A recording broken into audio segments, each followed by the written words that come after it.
응? 아, 차에다 놓고 왔나? 뭘요? 근데 그거 폰. 아까부터 뭘 그렇게 찾나 했더니 폰을 차에다 놓고 온 것 같은데? 아니 손에 들고 있는 거 뭐예요 지금? 나 미치겠다 진짜. 나 왜 이러죠? 진짜 왜 그러는 거야? 아, 깜빡깜빡 하는 게 그 스케줄표에 뭘 적어놓고도 내가 이 날짜에 이 사람을 왜 만나지? 할 때가 있거든요. 어떡하지 나? 근데 나도 그래요. 지금 남 얘기가 아닌 게 저도 핸드폰에 뭐 봐야지 했다가 내가 뭘 검색하려고 했더라? 이런 경우 진짜 많거든요. 와, 큰일 났다. 지금 우리 머릿속에는 무슨 일이 일어나고 있는지 모르겠어요. 저도요. 제 뇌 속에 지우개가 있는 거 아닐까 싶은데 우리 화면을 통해서 한번 확인해 볼게요. 나 요즘 머릿속에 지우개가 있는 것 같아. 사실 차키 어디 뒀는지 까먹는 건 괜찮아. 너 아까 주머니에 넣었잖아 하고 옆에서 힌트 주면 아 맞다 하고 금방 찾아내니까. 근데 진짜 심각한 문제는 뭔지 알아? 차키를 뜬금없이 신발장에 넣어두고는 내가 신발장에 그걸 넣었다는 사실 자체를 내 기억 속에서 아예 통째로 삭제해버리는 거야. 건망증은 아 맞다가 있지만 치매는 아 맞다 자체가 없어. 나도 단순한 깜빡인지 어디가 고장인지 내 속을 모르겠어서 너무 무서워. 주인아 나 좀 점검해줘.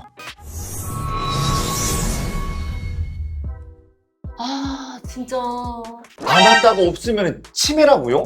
그니까요. 주인아 나 좀 점검해줘 하는데 점검이 지금 너무 절실한 거 아닌가요? 지금 제 머릿속에 지우개를 없애줄 구원투수가 필요합니다. 나누리병원 뇌신경센터 김지연 원장님 모시겠습니다. 어서 오세요. 네, 안녕하세요. 어서 오십시오. 조원투수 오셨습니다. 잘 오셨습니다. 그 영상에서 보니까 아 맞다가 없으면 치매라고 하는데 물론 저는 아 맞다라고 한 적이 꽤 있습니다. 예, 근데 정말 아 맞다가 없으면 치매일 수가 있나요? 네, 치매의 가능성도 있습니다. 실제로 우리가 건망증이라고 해서 치매가 아닌 경우에는 힌트를 줬을 때 기억을 하는 경우가 많은데 이 치매 환자들은 실제로 힌트를 줬을 때도 기억을 못하거나 아예 이런 물건의 쓰임이나 이름을 아예 틀리는 경우가 좀 많습니다. 다행입니다. 저는 힌트를 딱 주면은 바로 딱 압니다. 예. 저희처럼 그래도 좀 젊은 층에 속하는 사람들은 치매는 그래도 없죠? 보통 40세 이전에는 치매가 올 가능성이 그렇게 높지는 않습니다. 하지만 저희의 이제 어머니 세대들, 부모님 세대에서는 사실 좀 얘기가 다를 수가 있습니다. 그 부모님께서 치매 증상이신지 아니신지 이거를 좀 어떻게 확인하는 방법이 있을까요? 그러려면 저희가 치매에 대해서 조금 더 세부적으로 알아볼 필요가 있는데요.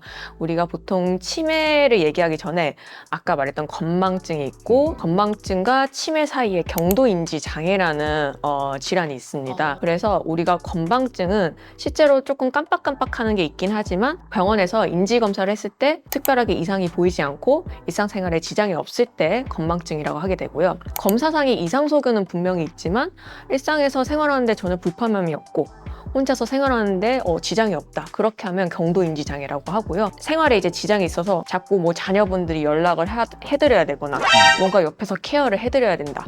그러한 경우에는 저희가 치매라고 진단을 하게 됩니다. 저희 그 부모님께서 이제 같은 말씀을 좀 반복하실 때가 있으시거든요. 그런 부분도 약간 치매 증상으로 볼 수 있을까요? 실제로 이 증상으로 내원하시는 분들이 굉장히 많아요. 보통은 이제 자꾸 했던 얘기 반복하시고 어제 했던 일도 오늘 물어보면 또 물어보고 이렇게 얘기를 하시는데 이 치매라는 게 단순히 우리 인지 기능을 평가함에 있어서 기억력뿐만 아니라 뭐 전두엽 기능, 뭐 실행 능력, 뭐 시공간에 대한 파악하는 능력들, 뭐 언어 능력들 이런 것들을 같이 평가를 해요. 이런 제가 말씀드렸던 인지 기능 중에 2가지 이상이 떨어지고 그런 것들이 이제 서서히 진행될 때 이제 치매라고 생각할 수 있습니다. 건망증, 경도인지장애, 치매 이렇게 가는 거네요. 원장님 또 우리가 치매라고 하면 다 똑같은 걸로 생각하는데 치매도 종류가 또 있나요? 치매가 생각보다 종류가 많습니다. 오. 저희가 일반적으로 70종류 가까이 치매의 종류를 나누게 되는데요. 근데 대표적으로 저희가 2가지로 좀 많이 표현을 하게 됩니다. 2가지는 어떤 거예요? 일단 첫 번째 대표적으로 우리가 흔히 알고 있는 알츠하이머성 치매가 있고요. 네. 2번째로는 혈관성 치매라는 게 있습니다. 먼저 알츠하이머형 치매는 퇴행성 치매 중에 이제 대표적인 질환인데요. 우리 몸에 머리에 나쁜 단백질이 자꾸 쌓이는 거예요. 그래서 이런 거를 이제 아밀로이드 또는 변형된 타우 단백질이라는 게 있는데 그런 게 자꾸 우리 뇌에 불필요하게 축적이 되고 그게 뇌세포를 파괴하면서 기억력이 떨어지고 인지 기능이 점차 저하가 되게 됩니다. 그래서 실제 치매의 한 50에서 70% 정도를 이제 알츠하이머 치매가 진단이 되게 되고요. 그리고 혈관성 치매의 경우에는 조금 기전이 다른데 예를 들면 우리가 뭐 뇌경색, 뇌출혈, 뇌종양 이러한 뇌 자체의 혈관 쪽 문제나 아니면 구조적인 문제로 인해서 직접적으로 뇌세포가 파괴되고 그것 때문에 생기는 치매를 이제 혈관성 치매라고 부르게 되고요. 이 치매는 보통 한 20에서 30% 정도 차지하게 됩니다. 원인이 완전히 다른 거네요. 원인이 좀 다르지만 이게 공통적으로 조금 중첩되는 부분이 있어요.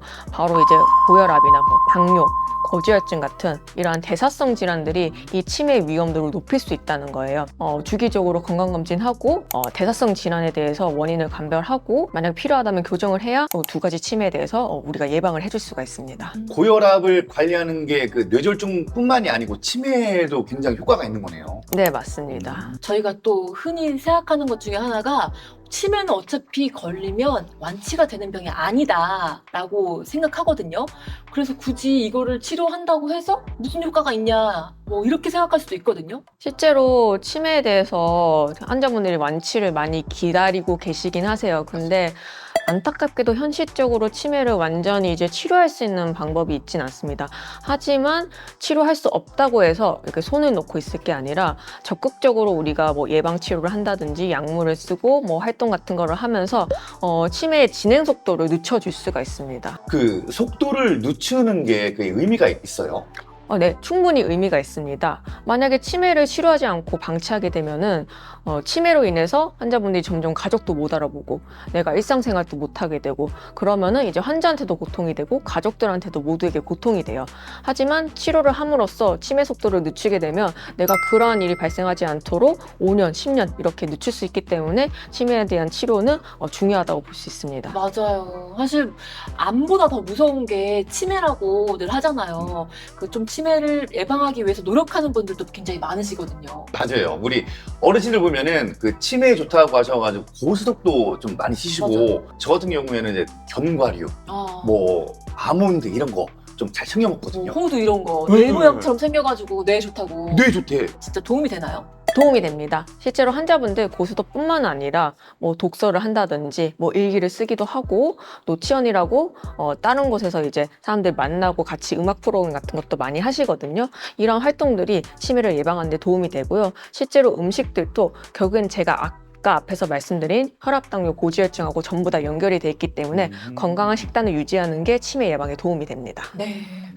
방금 말씀해 주신 것처럼 우리가 치매 예방에 고스톱 좋다 이런 것들도 많이 뭐 들었잖아요. 이런 주어들은 풍월이 맞는지 한번 확인해보는 시간입니다. 자, 이름하여 진실록은 거짓. 따단. 치매는 유전이다. 이거는 맞는 것 같아요. 제가 볼 때는. 아니야, 유전이라고 하면 너무 좀 슬픈 것 같아. 뭔가 저는 아니라고 생각하고 그렇게 싶어요. 알고 있는데. 이것은 반반 정도라고 볼 수가 있습니다. 실제로 유전적인 경향이 조금 있기는 하고요. 또한 치매를 우리가 진단할 때 알츠하이머 치매 같은 경우에는 아포이라는 유전형을 검사를 해요. 이 유전자형에 따라서 치매의 위험도가 올라갈 수가 있습니다. 하지만 이러한 유전형이 있다, 그리고 뭐 가족 중에 치매가 있다고 해서 무조건 치매에 걸리는 것도 아니고 가족 중에 치매 없으니까 나는 뭐 치매 안 걸릴 거야, 이렇게 볼 수도 없는 게 후천적으로도 얼마든지 치매가 생길 수도 있기 때문에 그래서 미리미리 내 치매에 대해서 예방적인 치료를 하시는 게 중요합니다. 술 먹지 마. 그렇게 자꾸 술 마시면은 치매 걸려. 그거는 좀 거짓이었으면 좋겠어요. 왜냐면은 이제 술 마시다가 이제 필름 끊기고 하면은 그거 치매로 가는 고속길이야라고 그러니까. 하는데 이거는 좀 거짓이었으면 좋겠습니다. 제발. 진실 아닌가요? 진실입니다. 좋아할 일이 아니네, 이게. 진짜. 술 그만 드세요. 알겠습니다. 네. 큰일 났네. 실제로 알코올의 경우에는 직접적 그리고 간접적인 경로를 통해서 우리의 뇌 세포로 이제 파괴를 하게 됩니다. 그렇기 때문에 이 술을 많이 먹는 경우, 특히 젊을 때 자꾸 술 마시고 이제 필름 끊기는 분들 있잖아요. 그런 경우에는 나중에 이러한 알코올성 치매가 발생할 위험도가 높고요. 실제로 이제 40대, 50대 분들 중에서 머리 MRI 검사를 했을 때 나이에 비해서 뭐 70대, 80대 어르신들처럼 뇌위축이 굉장히 심하게 있는 분들이 있어요. 그런 경우에는 대부분이 술을 좀 많이 드시는 분들이 있습니다. 사실 원장님, 그 치매를 예방하기 위해서 할 수 있는 게 뭐가 있을까요? 그러면? 일단은 첫 번째로 가장 중요한 거는 우리 몸을 움직이는 거예요. 그래서 운동을 하라고 말씀을 드리는데요. 이렇게 운동을 함으로써 우리 뇌에 자극을 주는 거거든요. 그래서 운동은 보통 30분 이상, 약간 숨이 찰 정도의 주 5회 이상을 목표로 운동을 하시기를 권유드립니다. 어르신들이 많다 보니까 관절에는 부담 가지 않는 선에서 운동을 하시도록 많이 권유드리고 있습니다. 그럼 두 번째 방법은요? 두 번째는 뇌에 자극이 되는 활동들을 하는 거예요. 그래서 아까 말씀드렸던 뭐 고스톱이나 뭐 독서, 뭐 음악, 그리고 악기 연주하시는 분도 있고요. 또는 뭐 학습지 같은 거를 실제로 사서 뭐 풀어보시는 분들도 있어요. 이런 것들이 뇌에 자극을 주면서 치매를 예방하는 데 도움이 되기 때문에 이런 활동들을 저희가 권유드립니다. 세 번째 뭐가 있을까요? 세 번째는 사회활동을 많이 하시도록 권유드리고 있습니다. 모임 같은 것도 좋은 거겠네요. 물론 좋습니다. 실제로 우리가 우울증 그리고 약간의 뭐 불안감 이러한 것들이 치매의 위험 인자가 될 수가 있어요. 그래서 코로나 시기에 우울감이 있으면서 기억력이 떨어져 이렇게 얘기하신 분들이 굉장히 많이 오셨었어요. 다른 사람들을 만나고 뭐 교회를 다니셔도 좋고 새로운 모임을 하셔도 좋고 동네에 이제 친구분들을 만나셔도 좋으니까 한 번씩 만나서 식사도 하시고 나들이도 다녀오시고 이러한 사회활동들을 많이 하시라고 말씀을 드립니다. 자, 그럼 원장님, 지금도 이 기억력 걱정으로 잠 못 드시는 분들을 위해서 명쾌한 한 줄 처방 부탁드리겠습니다. 뇌는 쓸수록 강해집니다. 한 번 더 움직이시고 한 번 더 사람들하고 대화하시고 한 번 더 생각하시고 이런 식으로 치매 예방을 위해서 한 걸음 더 나아가시길 바랍니다. 저도 이제 젊다고 자만하지 않고 지금부터 이 뇌를 위해서 그 사회 활동도 많이 하면서 예방을 많이 하겠습니다. 자, 그럼 이제 마무리하도록 하겠습니다. 자, 걱정은 나누고 건강은 누리고 나누리 병원 TV 구독과 좋아요 부탁드립니다. 다음 시간에 만나요. 안녕히 계세요.